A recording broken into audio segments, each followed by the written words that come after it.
Hey everyone, welcome to Reflections, the Wisdom of Edgar Cayce. We're coming to you courtesy of our broadcasting partner, moretalk.tv. Today on the show, I'm honored to welcome Joanne DiMaggio. Joanne is a graduate of Atlantic University and the Eastern Institute of Hypnotherapy. She's a writer, lecturer, and teacher who has been actively involved with the ARE since 1987. She is the author of several books, and of course articles including Soul Writing, Conversing with Your Higher Self, and Your Soul Remembers, Accessing Past Lives Through Soul Writing. She is the coordinator of the ARE Charlottesville area team and the director of the Unity Holistic Healing Center, a service of Unity based in Charlottesville, Virginia. She is also a featured presenter at the upcoming ARE conference entitled Experiencing Sacred Inner Realms, Awakening to the Call of Your Soul. That's here in Virginia Beach from January 16th through the 18th of 2015. Joanne's presentation will be centered on inspirational writing.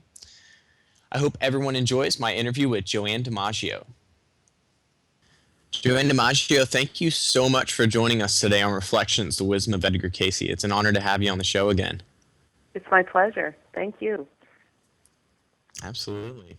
I wanted to start off a little bit with, you're known within the ARE community for your topic of inspirational writing, which of course evolved into soul writing. You've written a couple books on this, and of course we'll talk about that later. But what exactly is inspirational writing for those who haven't been involved with that process yet? Well, I think the best way for me to describe what this is that it is a written form of meditation. So you're going through the same process that you would if you were going into a meditative state. But instead of the guidance coming into you, from above and you just kind of processing it in your head, inspirational writing allows you that same guidance to come through your hand and out on the paper. So it gives you a written record of the guidance that you received. Because I don't know if you're like me, but when I meditate, I get some very profound information, and then I immediately forget what it is afterwards. So doing it in writing enables me to keep a record of it. Wonderful. And when you're doing that, do you stop the process of meditation and write, or do you wait for it all to finish coming through and then immediately grab your pen and paper? No, it's a stream of consciousness writing. So you go into the meditative state, so you are in an altered state of consciousness.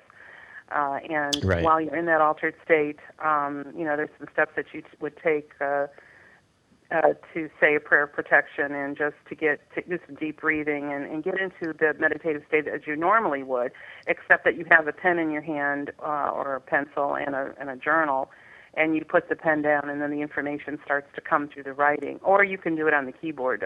If you wanted to do it on the computer, you can do the same way.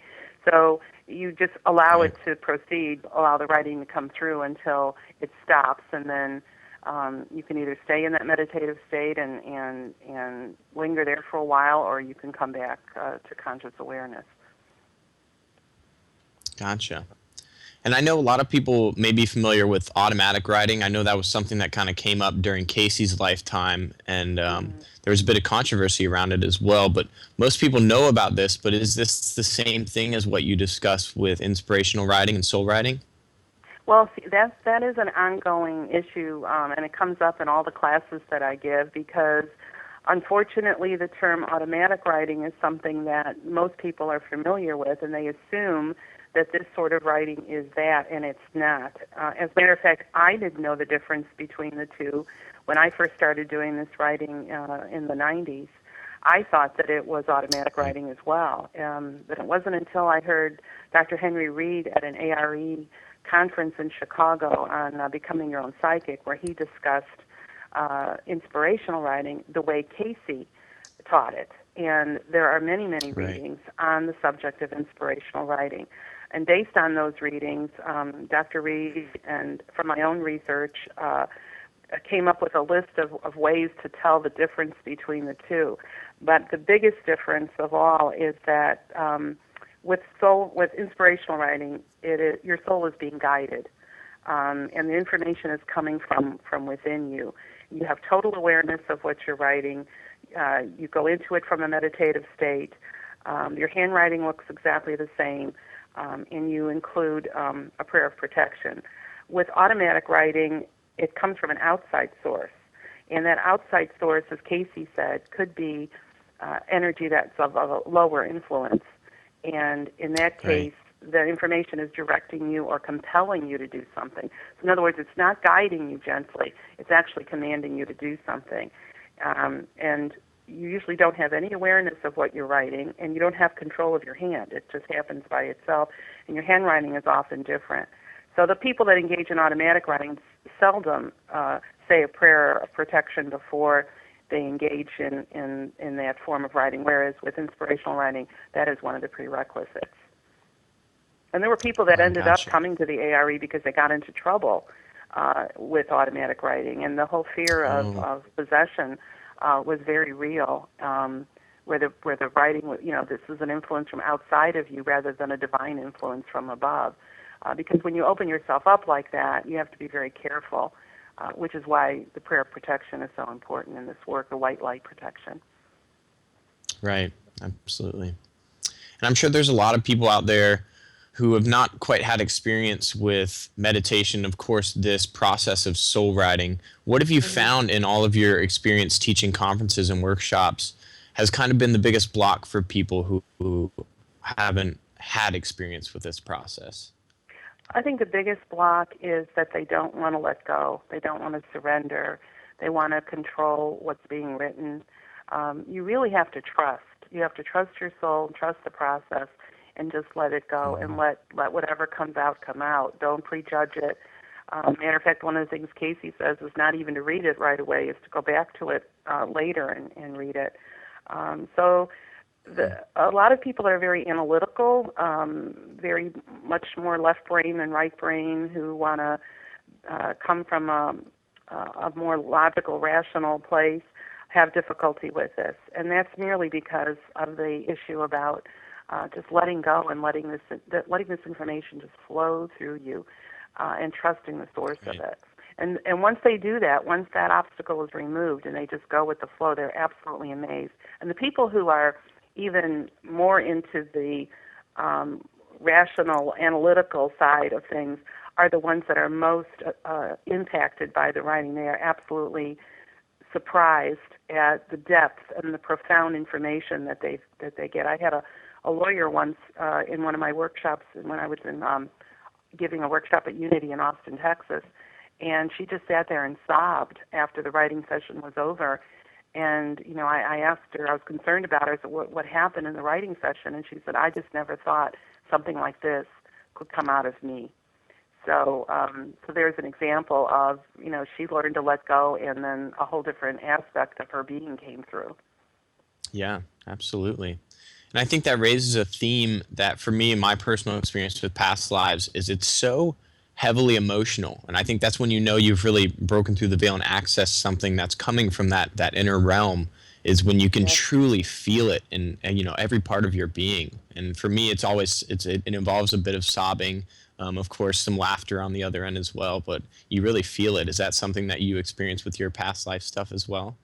Oh, absolutely. When I do regressions with people, I am a past life therapist, and I do a lot of regressions. I do them a lot for research for my books. I'm doing one right now, a research project on physical karma. But always, if emotion comes up, I tell people, you really can't fake that when you are in an altered state of consciousness. And that is one of the key clues to let you know that this is real. This is not something that, because everyone says the same thing, I made that up. That didn't really happen. And I said, so the emotion is a very key element in it. Yeah, absolutely. And now you call it soul writing, but I understand at first you were calling inspirational writing. Why? What made the transition from the name of inspirational writing to calling it more of soul writing now? Well, when I did, I was working on my master's in transpersonal studies degree from Atlantic University, and it came time for me to do my culminating project, which is the equivalent of a thesis. And I chose to do it on inspirational writing. And when I actually started to do the research, not so much from the Cayce material, but going into current material on the internet, I went into Amazon and I typed in inspirational writing, and everything that came up was something from the Christian genre. And I noticed that there were ads in writers' magazines that said, come to this conference on inspirational writing, but it was all based on Christian writings. And then I typed in automatic writing, and everything came up that was in the occult. So I realized that we had taken there was a shift that had happened since the time that Cayce first talked about inspirational writing and what his intention was, how he defined it, to what we were defining it today. And so in order for me to come up with a way that actually honored Mr. Cayce's definition of it, I thought it needed a different term. I didn't want people to think inspirational writing was only Christian writing, because it transcends all of that. So I thought, well, what is it? And I thought, well, this is writing coming from your soul. So therefore, I thought, we'll just call it soul writing. And that seems to aptly describe the process. Right, absolutely. And I'm going to play devil's advocate for a moment and say, for somebody who we talked about, somebody being left-brained and a lot more analytical, how would they be able to distinguish from what's truly coming up from the inner realm, from your soul, and something that is they're just coming up with on a mental level? They would have to, I would say, if you resonate to what's being written, if it's touching you on some deep level, that nothing you had written before or thought of before was able to get that deep within you, then it's coming from a divine source. I'm a writer by profession, and I can tell the difference between when I write, when I'm writing in a conscious state, and I'm writing, let's say, a brochure or a newsletter or a press release or something like that, as opposed to when I'm writing in an altered state of consciousness, in which very profound thoughts come up, deeply, deeply profound, things that I would not normally in my conscious state have ever thought of. That surprised me. And that's just a sign that you've shifted into this higher consciousness from which this writing comes from. Right, absolutely. And of course, is this something that just anybody can learn? Is that what you found through your experience? Did you have to have a special talent for it? No, absolutely not. This is, Cayce said it's our birthright to communicate with our source, and that's what this is. This is communicating with your source.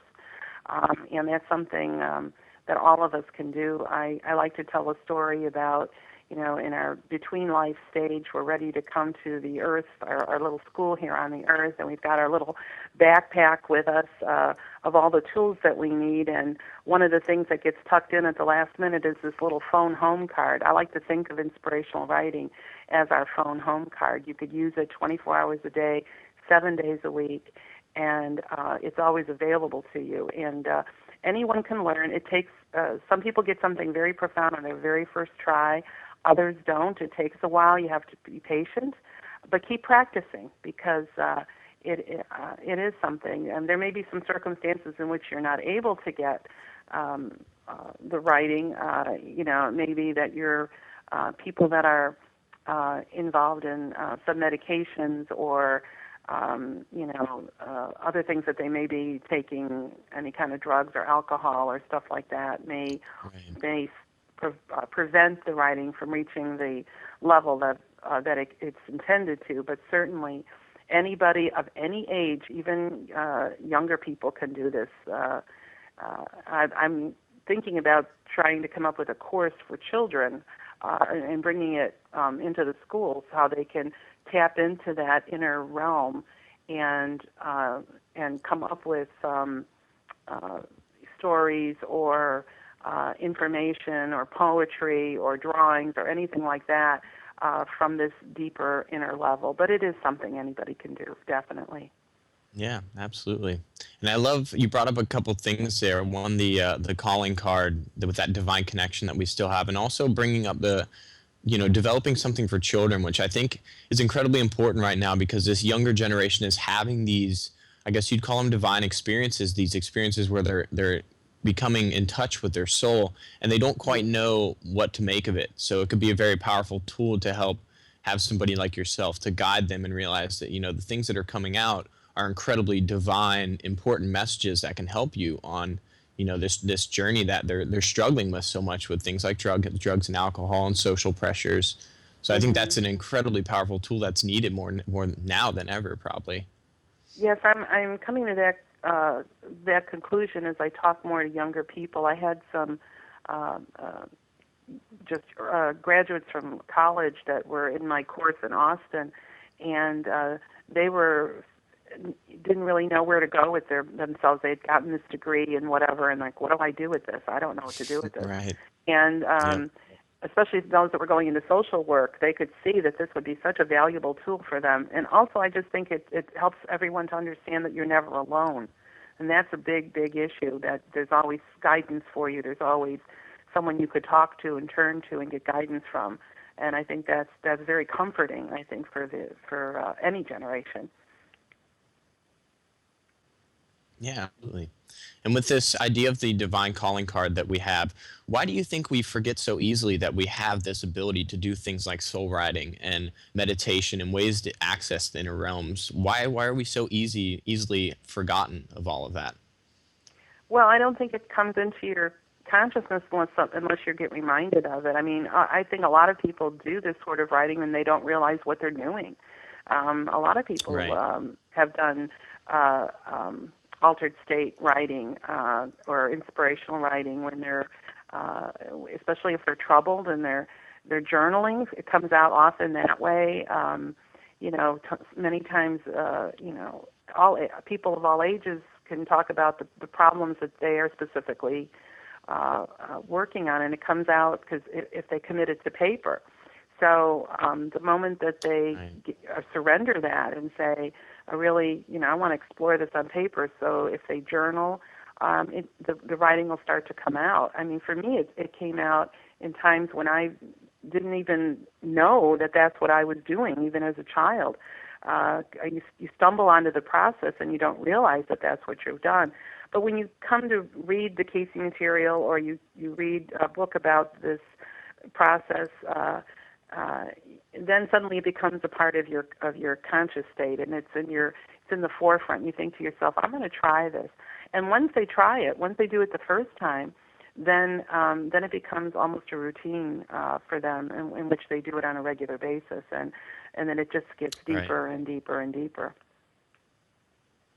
Absolutely. And we're going to take a quick commercial break, but we're going to be right back with more from Joanne DiMaggio. We're going to talk a little bit more about soul writing and, of course, some other fascinating topics here on Reflections, the Wisdom of Edgar Cayce.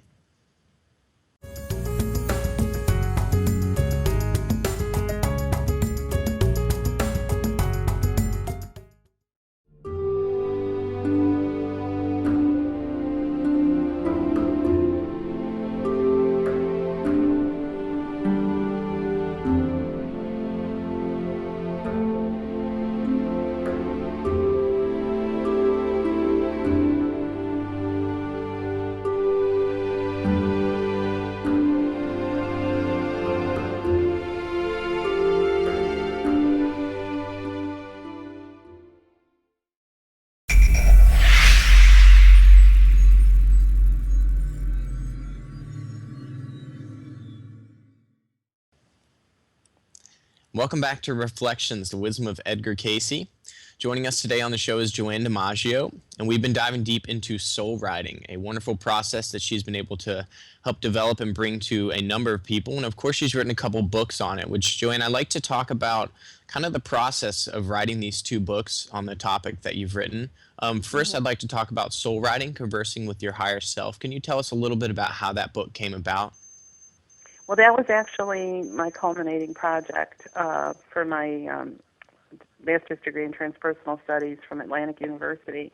Henry Reed, ironically, since I mentioned earlier, Henry was the one who introduced me to inspirational writing in the 90s at that conference in Chicago. He was my mentor for my culminating project, and so when I said that I was going to be doing this, he was there for me every step of the way, encouraging me. And when I finally finished it, he said to me, "Joanne, this would make a really great book." And I thought, it would.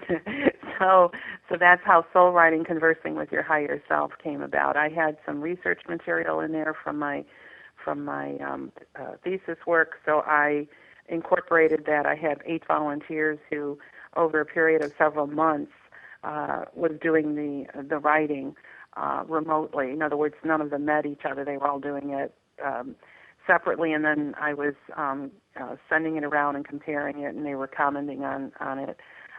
So that was the research project, and then I just simply divided the book into different topic areas, ways that you could apply soul writing to your life, and just devoted a chapter on each of those. So the process of how to do it is in there. The experiences of the research group, those 8 women that were in my research group, is in there. So it's just it tells a little bit about how I got into it and how it appeared in my youth as a child. I really stumbled onto this when I was only 9 years old, and then it popped up again when I was in college. And but I didn't know exactly what it was. As I mentioned earlier, sometimes you fall into this and you don't know what you're doing. You don't know what it is. And so it's been a part of my life since I was 9 years old. So I wanted to share that with everybody and show them all the different ways that they could apply it to their life. So that was the first book. Right. It's an overview. If somebody wants an overview of what soul writing is, what inspirational writing is, that would be the book to read. Right, gotcha. And of course, that brings us to the second book, which is Soul Writing, Conversing with Your Higher Self was the first one, and then Your Soul Remembers, Accessing Your Past Lives Through Soul Writing. So you said the first one is more of a general overview. I'm assuming the second one is more of getting in direct contact with guidance from your past lives?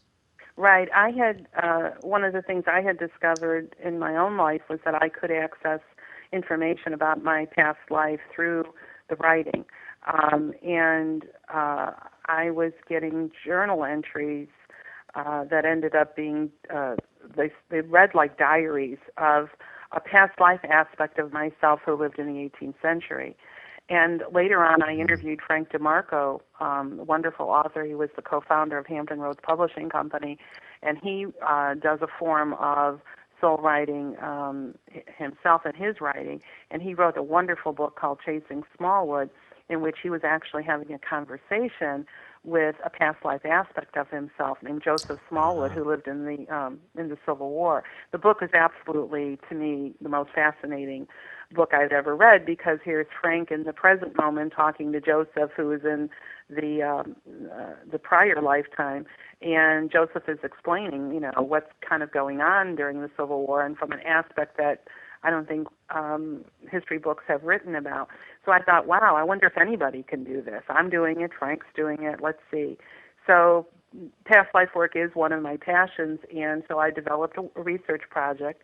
I had 50 participants, volunteers came. We did a regression. I asked their soul to take them to the life that was most impacting them in the here and now.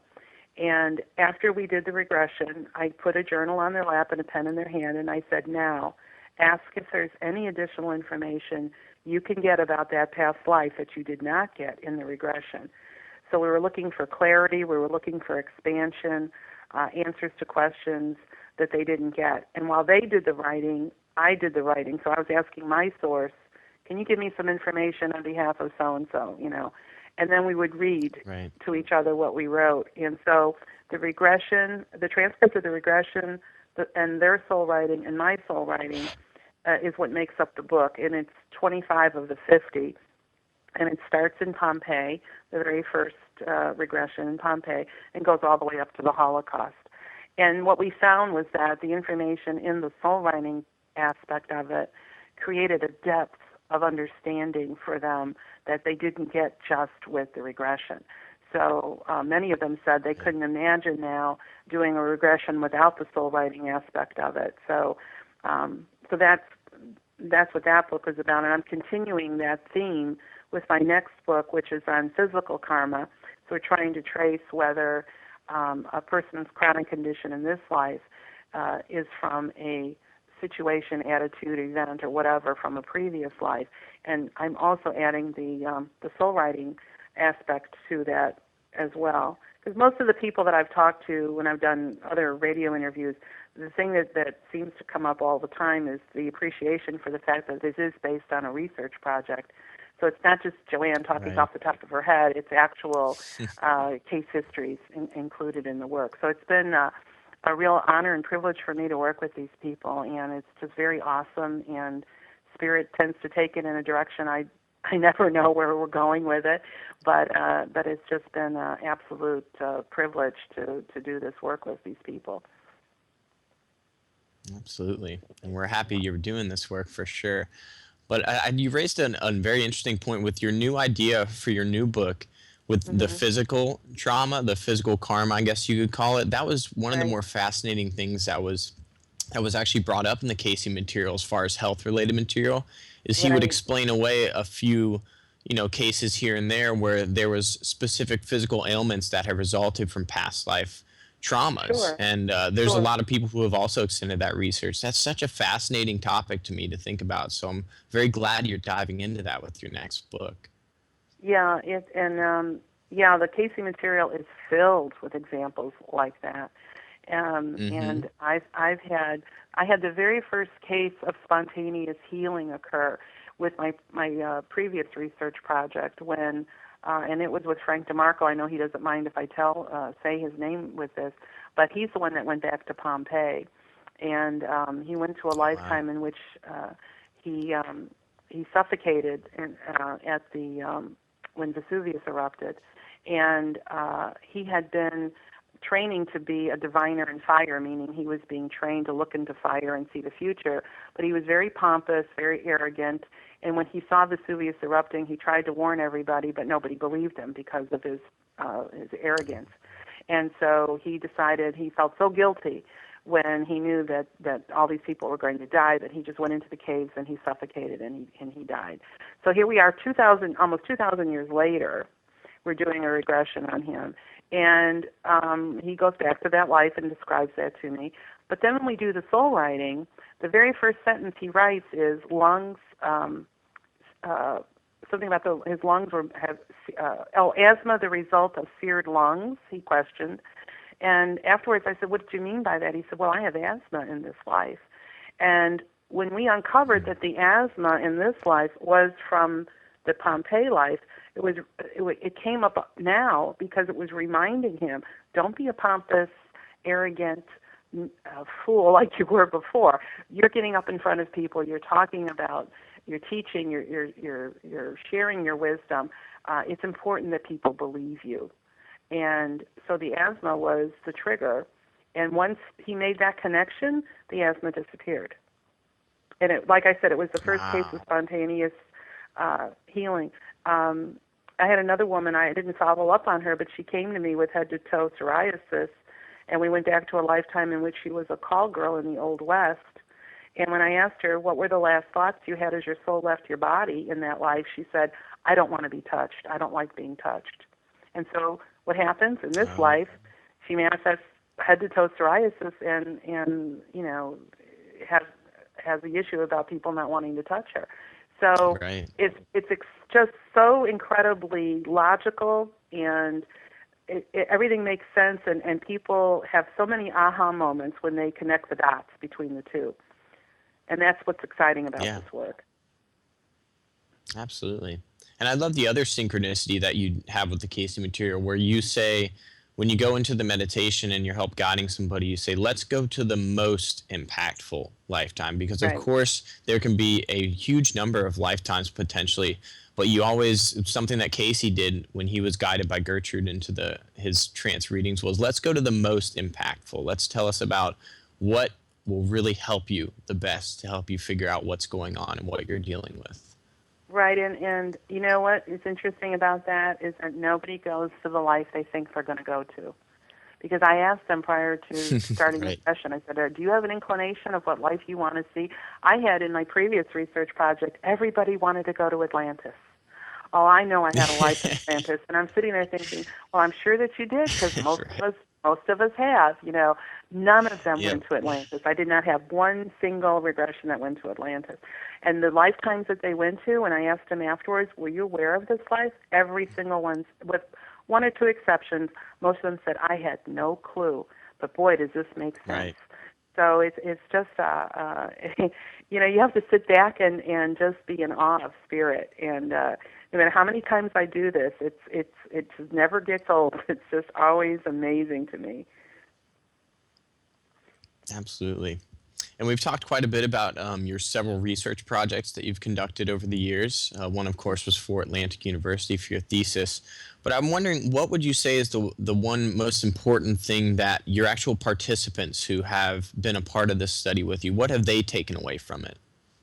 I think, and I alluded to this earlier, that they, without exception, all said that the fact that they realized that they're not alone, that they're never alone, was the one thing that mostly really touched them. The idea that no matter what's going on in their life, no matter what time of day it is, they have access to highly personal, specialized guidance that's coming from a higher consciousness, a consciousness that is always there for them, is watching out for them, loves them completely and totally and unconditionally. So that was the big thing. And with that idea that you're never alone, they saw the connection between souls. They understood that we're a part of each other, that we're part of this chain, and that we're connected to each other in a way that they really didn't see before. And the way they saw it was that the tone of the message that they got in the writing was fairly similar to what the person next to them received, or that I received, or that they read about, and they go, wow, that all sounds like it's coming from the same source.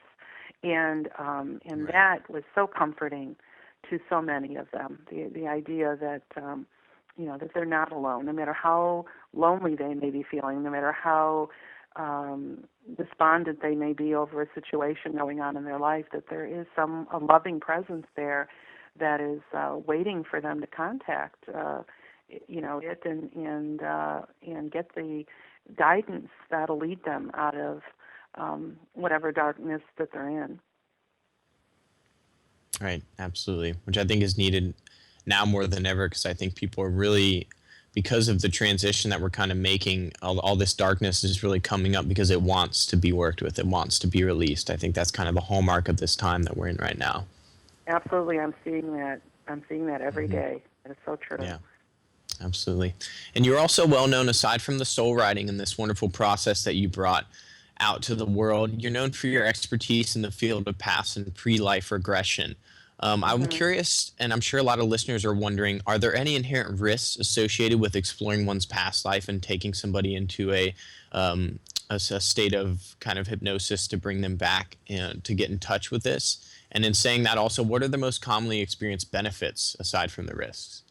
I've never seen anyone have any kind of a risk involved in it, and certainly in my work, there hasn't been. I mean, I've had people that have become extremely emotional, and I work with them and kind of stay with them through it.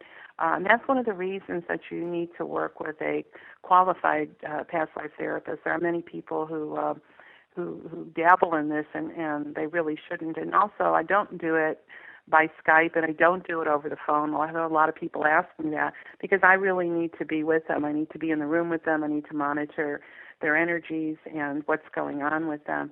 I've never had anybody had an adverse effect. They have been, yes, absolutely, they have tapped into some really emotionally deep situations in which they're recalling something that happened to them that was very traumatic.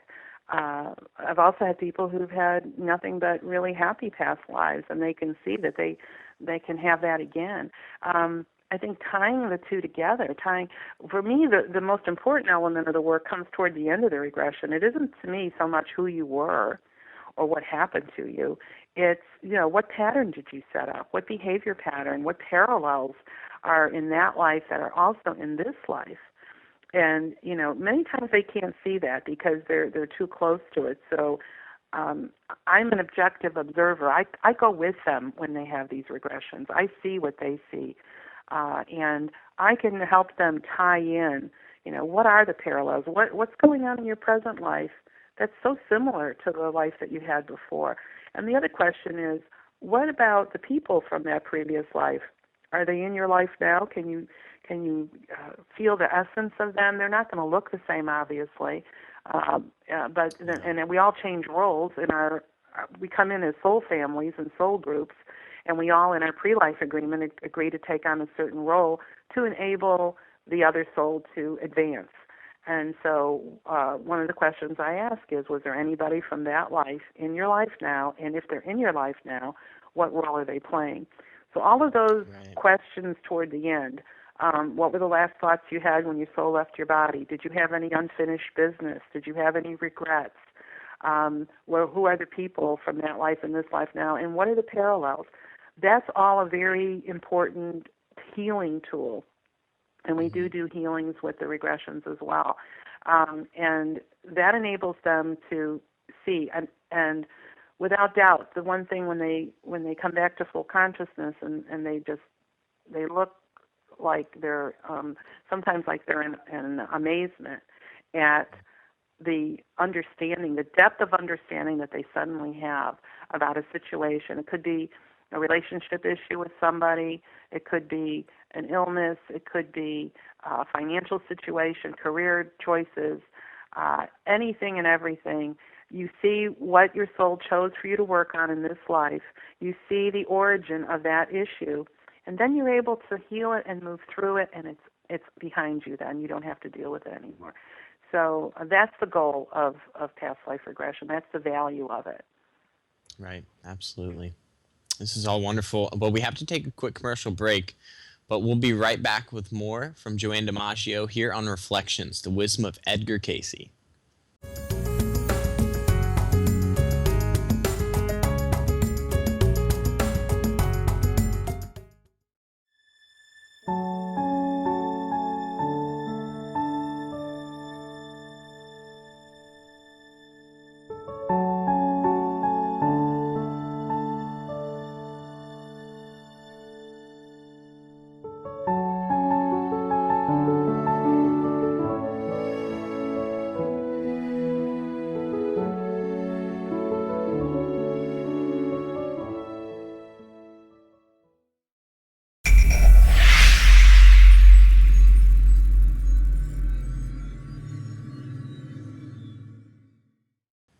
Welcome back to Reflections, the Wisdom of Edgar Cayce. Joining us today on the show is Joanne DiMaggio, and we've been talking about lots of stuff here, soul writing, past life regression. I had a question personally that I wondered, is you often hear people discuss the idea of a young soul in comparison to an old soul. Mm-hmm. Is this a common misconception? Is there actually any truth to these concepts? No, from my study and my work, we were all created at the same exact time. I think that when people refer to an old soul, they say that in the context that this person seems to be wise beyond his or her years. You often hear that about children. Oh, he's a very old soul. And I've kind of coined the phrase, well, old souls are just slow learners, meaning that we've all kind of come in together. It just depends on how many lifetimes we've had, how much information have we accumulated, how much wisdom have we accumulated through multiple life experiences.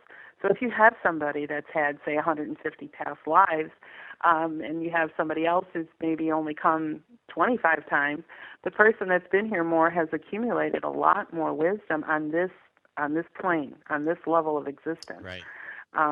So that gives the appearance of being much wiser than someone else, and it just simply means to me that they've just acquired many more experiences. They've taken a lot more courses on this planet Earth, and they've passed them, and they're onto their PhDs, perhaps, I don't really. I think that's misused almost as much as soulmates is misused. There's a misconception about that as well. That that's my soulmate. They always think it's a romantic partner, and that's not always the case either. So a lot of these terms have, just been used and taken on new meanings from what the original intent was. But if you do study the Cayce material, you could really see the true origin of what these phrases have come from. Right, absolutely. Now, I wanted to talk a little bit about e-groups. I know that's something that you've been involved with the ARE, and it's a wonderful service that's offered by the Association for Research and Enlightenment. And can you tell us a little bit about what your experience has been with an e-group and kind of what it all entails for somebody who hasn't been involved and is maybe looking to get involved in one? Sure. E-groups are absolutely a wonderful way for you to get in-depth, personal attention and instruction on a particular topic. And I know that the number of e-groups and the topics that have been put forth has increased every year. Some of the leading teachers and authors give e-groups on an ongoing basis. An e-group is a 4-week course. It's all done online. And in my case, when we did the soul writing and the Your Soul Remembers, we divided up into 4 weekly classes that you can download. You read some material, you listen to some material, there's videos, there's PowerPoints. You do all that in the comfort of your home, so you can do it any time of the day or night. And then there's a bulletin board that you post on. So once you do the lesson, you post what your experience is. And then all of the people all over the world, this is not just in this country, there are people that are involved in your e-group that are from Australia and other countries. They post on that. They could read what you've written and they answer you. And your mentor keeps track of that and talks to you if you run into a problem, if you have a question. Your mentor will comment on that. So you're getting that one-on-one that you would get if you were in an actual classroom. And it's really wonderful because what I've seen happen, and I know this has happened in the other e-groups as well, is that the groups that form, I think Spirit kind of calls them together, and they form very deep friendships with each other, and those friendships go on beyond the 4 weeks of the course. So I would highly encourage anybody listening, just try one of the e-groups. I think you'll really, really enjoy it. You'll get a lot out of it, and they're just probably one of the most wonderful tools I think that the ARE has provided people to not only understand the Cayce material, but other aspects of esoteric teachings as well. Yeah, absolutely. And I know earlier this year, I believe you conducted an e-group focusing on kind of the theme of soulmates. And this concept is an incredibly fascinating one for, I'm sure, a lot of the people who have dove into the Cayce material, because Cayce had a very unique perspective on the topic, and it was incredibly insightful for anybody who dives into that material. But can you give us a brief overview of soulmates from kind of the Cayce perspective, as well as what you've discovered through your own personal research? Well, I think that what I was doing was differentiating between the romantic soulmate, which I think is what most people think of as a soulmate, and the more general definition of it. A soulmate is someone who's been a part of your life before in some way. So it could be your father, your mother, your sister, your brother, your husband, your wife, your friend, your business colleague, all of those people. If your souls have interacted before, they are, in fact, your soulmate. So we did different exercises to differentiate between the different soulmates, to find them, went into the Akashic Records to read about our experience with some of these people. And since we have so many of them, we sort of zeroed in on the one that was most impacting them today. We also did the romantic soulmate, and we also went into the topic of twin flames or twin souls, and differentiated that with a regular soulmate. So the twin soul is someone who shares your passion for something. They don't have to be a romantic involvement. Matter of fact, Edgar Cayce's twin soul was Gladys Davis, and you could see that after Mr. Cayce passed. Gladys was absolutely devoted to the readings, and and that was that shared passion that she had with Mr. Cayce. So we gave examples of that, how to identify a twin soul, and all that meant, and talking about the reason that these people come into your life. Why is there a soulmate in your life? What is their function? And took a very realistic view of what their role is. So, including the romantic end of it, which is, like I said, what most people think of it as. But soulmates are souls that truly, truly love you, and they're willing to come in with you, even if their role is to present a difficult lesson for you to learn. If you say, for instance, in your pre-life, well, I want to work on the issue of abandonment, it could very well be a soulmate that'll come in with you who will make that happen for you so that you can work through that. So they are our most wonderful teachers, and so that's what we explored in that particular e-group. Absolutely. And why do you think so many people are really searching for that romantic soulmate, and they struggle, and sometimes struggle in a whole lifetime, wondering why they're not finding it? What's going on there? What's that dynamic? I think either that they, on some level, may remember having that sort of deep love for a soul, and on a subconscious level, they're searching for that again. Or Right. It may be that they believe that is the answer to their prayers, that having that in their life would make everything work out for them, or take them to that next level. I think that being loved, being cherished, is something that all human beings yearn for. And so we feel like there's got to be that one person out there.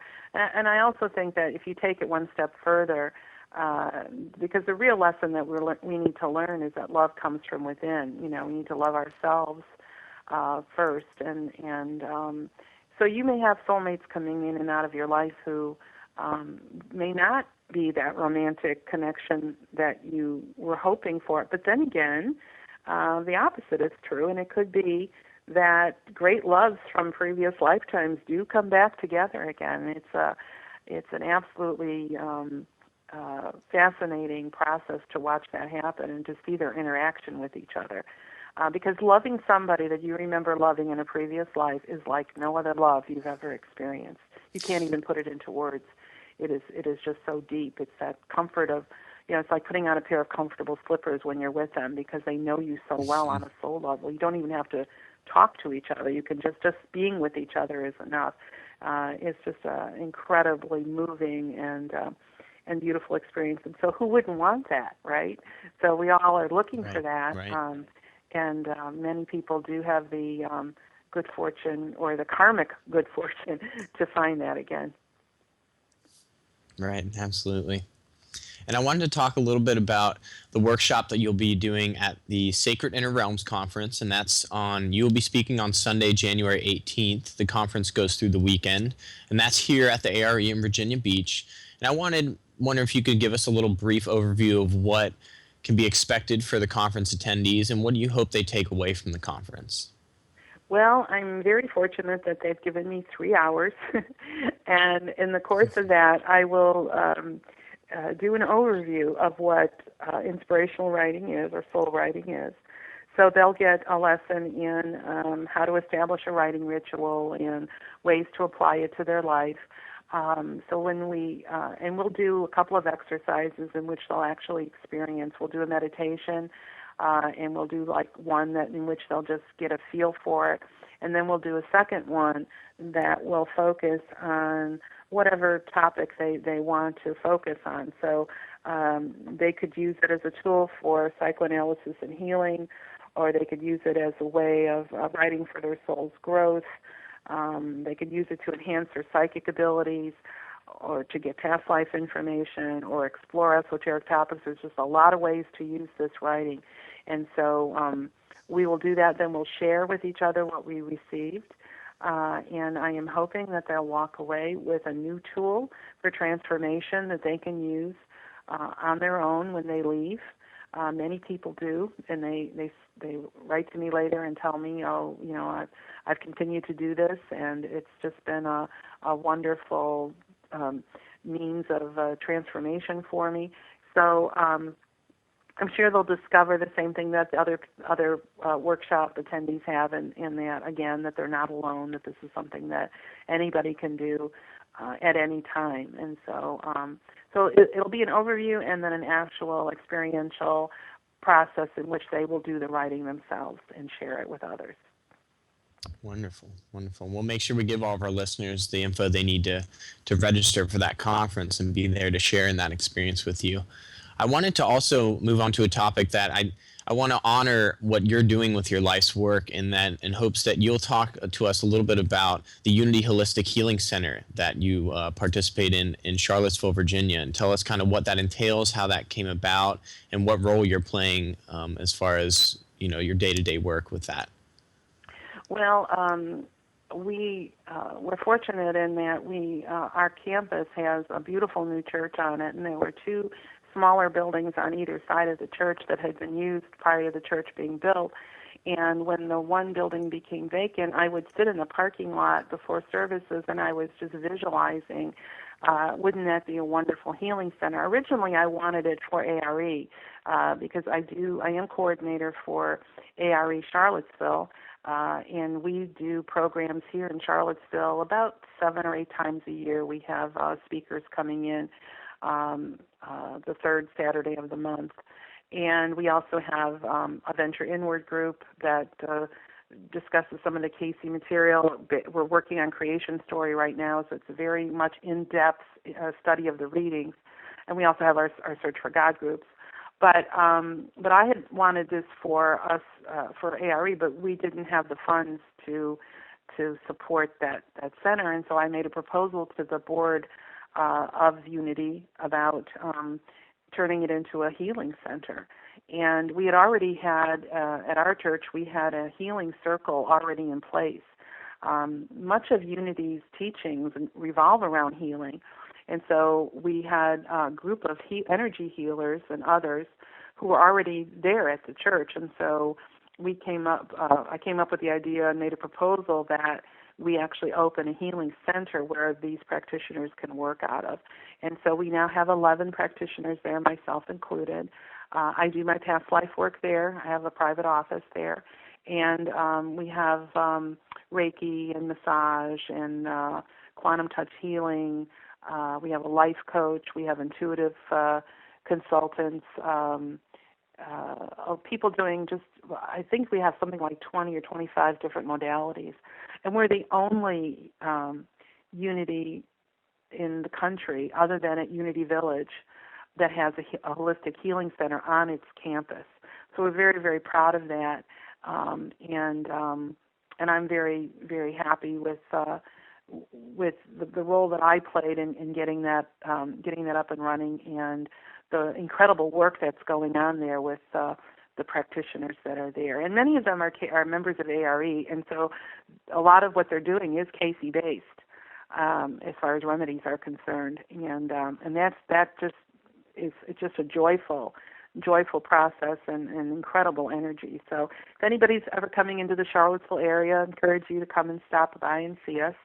And I'm sure you'll find something there that would speak to you on your healing journey. Is there anything that our listeners can look forward to for the future, for what is in store from Joanne DiMaggio, and what do you have in the works right now, and what can we look forward to? Well, as I said, I'm working on that book on physical karma. I'm going to call it Karma Can Be a Real Pain. And and I'm finishing up on the regressions and the soul writing sessions for that. I'm going to be putting that together. And I'm also going to be working on a book of the top questions that are asked about past life work that people are curious about. and just kind of pull from the wisdom of Cayce and others in the field of regression therapy to give sort of a guidebook to what past life work is all about. 'Cause a lot of people have questions and have some concerns about it going into it, and I'm hoping that this will clear up all of those concerns. Excellent. Well, Joanne, I want to thank you so much for joining us today on Reflections. It's an honor to have you a part of the ARE community, and we, of course,